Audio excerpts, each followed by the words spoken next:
Oluvannyuma lw'ebigambo okuvaayo ne byongera okusaasaanira eggwanga nga biraga ng'eyali sipiika wa paalamenti Jacob Oulanya bwe yafa obutwa. Olunaku olwaleero omukubiriza w'olukiiko lw'eggwanga avuddeyo n'agumya ababaka ng'abategeeza nti ekifo mwe bakolera kirungi ddala era tekiri mu buzibu bwonna. What we are hearing from the father is just a mere hearsay. It's just that we can't now confirm from the late that is this what you said.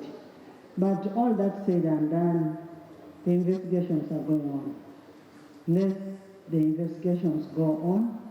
If it is true he was poisoned, it is also a fact that we have a medical report which was read to everybody. So, as of now, let the investigation go on. Parliament is a very safe place.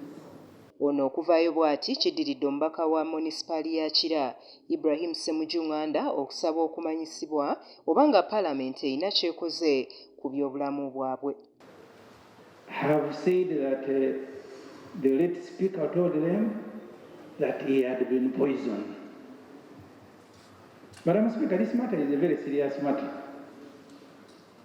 But the immediate procedure issue I am raising is whether you, Madam Speaker, and the administration of Parliament have taken procedures. Because we need to be advised as police investigates, what do we avoid? Do we avoid eating in the canteen? What should we avoid?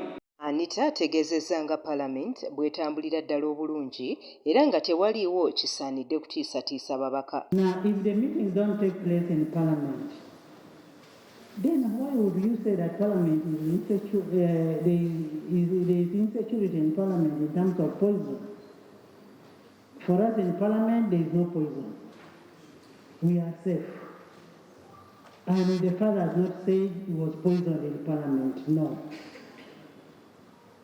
Let the investigation take place, and we will get the feedback from the investigating officers. I don't want us to just conclude like people who have not really gone to school that it is poison. The medical report was ready to us here. Wabula ye akulira oludda oluwabula gavumenti mu paalamenti Mathias Mpuuga Nsamba alaze okutya olw'engeri ey'ekibogwe gavumenti gy'ekwatamu ensonga ezitali zimu. The loss of a son and a sick old man is lined up and all over the media. Police is making, uncoordinated noise about it.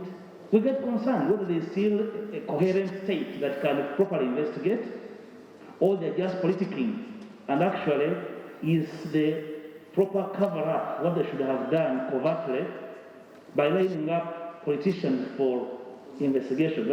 This is very disturbing, and to a sharp mind, it is the most potent cover-up that the state is incubating. Ate Ssaabaminisita w'eggwanga Robina Nabbanja ayiye amazzi mu kwemulugunya kwakulira oludda oluwabula gavumenti Mathias Mpuuga Nsamba ng'ategeeza bw'ati. The way we gave a decent send-off to our brother, the members of Parliament and everybody, including the government, I want to thank you. That Honourable Speaker, government is not in disarray. We have professionals who are doing this work, and I believe they will do a professional job. Let us give them time. Let us not politicize our brother's death.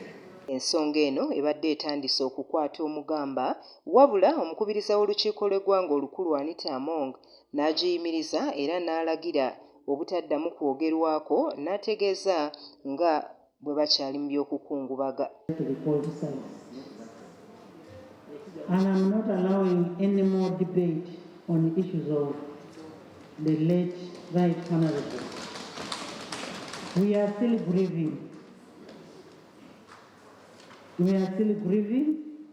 So issues of investigations must go on. If it is true he was poisoned, let the culprits be got. Can we go to the next item?